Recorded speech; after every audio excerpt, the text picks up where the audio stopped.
Welcome back to the Moto Chiba YouTube channel, and thanks for watching. Please like, subscribe, comment, and come back often to check out new videos.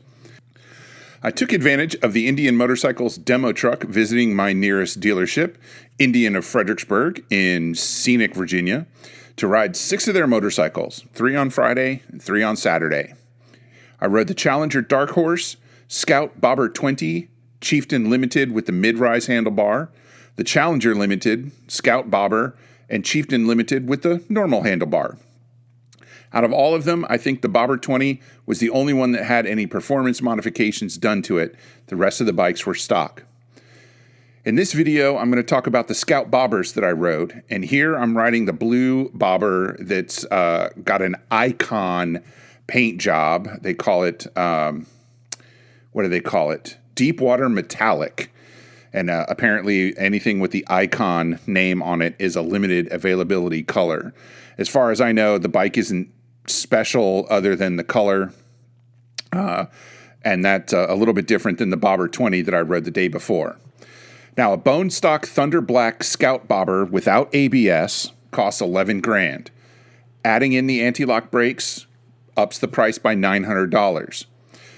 For another $500, you can get more color choices like Thunder Black Smoke, which is the same as Thunder Black, just in a matte finish.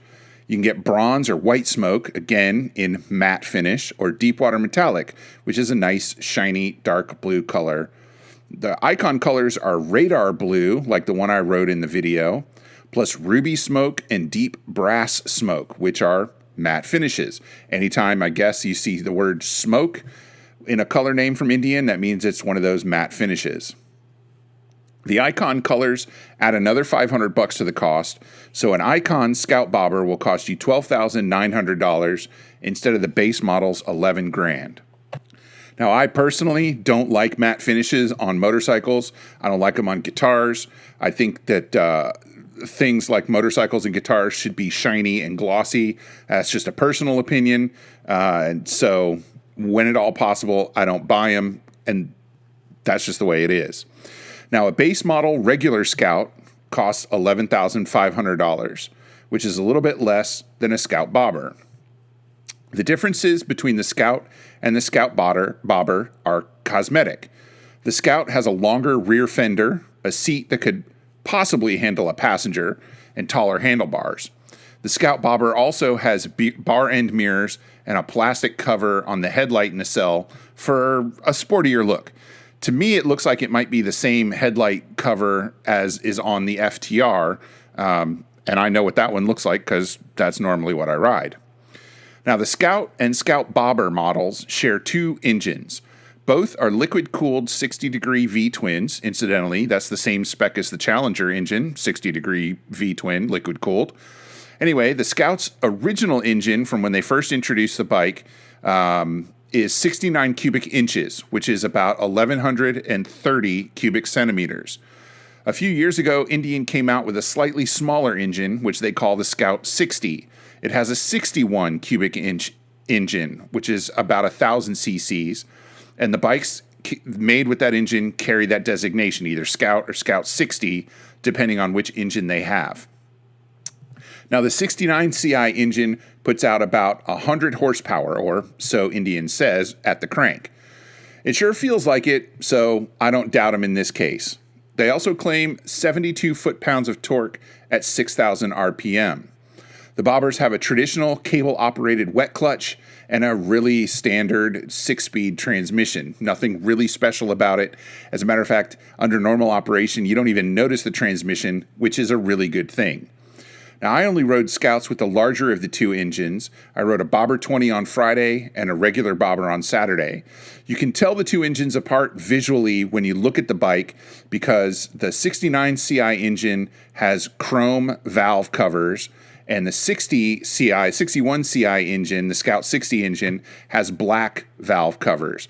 That's really the only visual difference between the 2 engines. But once you look at them side by side, it's super obvious. Now, the 62-inch wheelbase in the Scout lineup makes them feel nice and sporty, which is good because with a 3.3-gallon fuel tank, they weigh 570 pounds when that fuel tank is full. So You want them to feel sporty too, because that's a heavy bike. There are 16-inch wheels on both ends, and both wheels are the same width, 3.5 inches. The rear wheel, they put a slightly fatter tire on it, a 150 instead of the 130 that goes on the front. It's a nice look though. The front tire isn't so fat that it looks out of place. I'll be straight up with you and admit I was planning on buying a Scout before Indian announced the FTR 1200. Once they made that announcement, I switched my allegiance over to the more upright FTR, and the Scout fell off of my radar, even though I had to wait a whole extra year to get my hands on the FTR. There are a lot of reasons why I made that choice. One big difference was the suspension. With the Scout and all of its variants, I knew I would have to upgrade the suspension almost right from the beginning, because there is no possible way the Scout's rear suspension was going to be able to handle me. I'm a big boy, as you may have seen in some of my other videos, and that twin shock rear with 2 stinking inches of travel was not going to do the trick for me in a month of Sundays. Both of the Scout bobbers I rode during the demo event played that out, and I hit a few bumps that sent shock waves straight up my back and into my shoulders and neck. The front suspension is a traditional 41mm telescopic fork, not adjustable, but certainly adequate. I'm sure if you don't weigh as much as I do, the rear shocks might be okay, but damn. If you're a big guy or gal, plan on upgrading that rear suspension absolutely immediately after you buy the bike. On Friday, I rode the Scout Bobber 20. It's in sagebrush smoke, which is a green color, and the one that I rode cost $13,400. It weighs about 10 pounds more than the regular bobber, and you can blame the laced spoke wheels for that. The regular bobber has cast wheels, and the Bobber 20 has these old-fashioned spoked wheels. The sizes are exactly the same though, and the suspensions are the same between the models. The Bobber 20 has a taller handlebar. Indian calls them mini ape bars, but I'd probably call them mid-rise bars because A, I'm not an ape, and B, that's what Indian calls them on almost all the other bikes that have a similar handlebar. I have to admit that I loved them, though, so no matter what Indian calls them, they're great. They don't look goofy, so I don't think they're too tall, and yeah, I absolutely think ape hanger handlebars look goofy. You can sue me if you want. Anyway, from an ergonomic standpoint, I preferred the Bobber 20 because of the taller handlebar. The standard handlebar on the bobber was tough for me to use, and I didn't really care for it at all. With the combination of the feet forward position and having to lean forward to grab the grips as well, I was hunched over and uncomfortable after just a few minutes on the bike.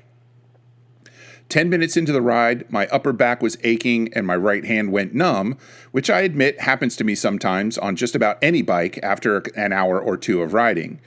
It didn't happen on the Challenger or the Chieftain with the stock handlebar though, so one thing I discovered this weekend was if handlebars are too tall or too short for me, boom, there go my hands with the pins and needles. That's definitely a strike against the Scout Bobber in that respect. The trade-off was the old-fashioned pan-style seat on the Bobber 20. Boy, did I hate that thing, and quickly. It felt like somebody took a flat piece of metal and slapped a leather cover on it. Maybe if they went full old school and put some springs on that bad boy, it would have been okay, but holy crap, that seat sucked. The seat on the standard bobber was much better, was okay for what it is. It's a bit small for my taste, but it looks right on the bike, and it functions just fine, especially in the context of a short ride. I probably wouldn't try to do a 500-mile day on the bobber, but I can imagine doing 200-mile days or kind of a weekend trip. I couldn't even imagine doing that on that Bobber 20 seat. I mean, wow, that seat really, no. I will say that that's really my only complaint about the bobbers, though. The handlebar on the standard bike and the seat on the Bobber 20. Put the 20's handlebar on the regular bobber, and I'd be as happy with that as I am with my FTR, probably. At any rate, that's the bike I wanted when I was dreaming about buying a Scout in the first place, and I think combining those two in that fashion would definitely do the trick for me. With the standard seat, the reach to the foot controls was perfect for me and my size 14s. The shifter and the brake lever are right where I need them to be, and the pegs themselves are wide enough that I can actually move my feet a little bit side to side, and that's easy to fight off cramps or fatigue over a long ride. They're not as comfortable as the giant floorboards on the Challengers and the Chieftains I rode, but they are as comfortable as you would expect regular old foot pegs to be. While less powerful overall than the engines in the FTR 1200 or Challenger, the engine in the Scout is really fantastic.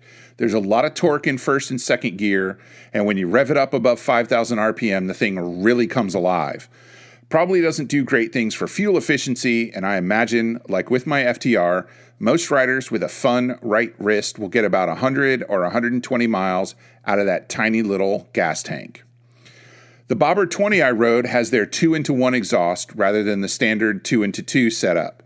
I didn't feel like it gave the bike more noticeable power over the regular Bobber, but it definitely looked cooler, and it sounded really good too. Clutch operation on the Bobber is easy and light, and the Scouts don't even have that fancy assist clutch like the heavy cruisers do. They do have those odd, wide levers I couldn't quite get used to. The clutch and brake levers are wide, maybe twice the width of a regular brake lever, clutch lever, and it's a weird thing to experience. I had a little trouble getting used to it. I'm used to fitting levers into the crook of my knuckles, but with the Indian Cruisers, all 6 of them that I rode, the clutch levers just had that weird, wide feel to them. I'm sure I would get used to it if I owned one, but it was weird for the context of the short demo ride. And yes, I said exactly the same thing in the Challenger and Chieftain videos, so obviously it's something which stood out in my mind on all 6 bikes. The Scout's transmission is excellent, though I never got it above 4th gear, and truthfully, I spent most of the demo ride in 2nd and 3rd gears trying to keep the RPMs up.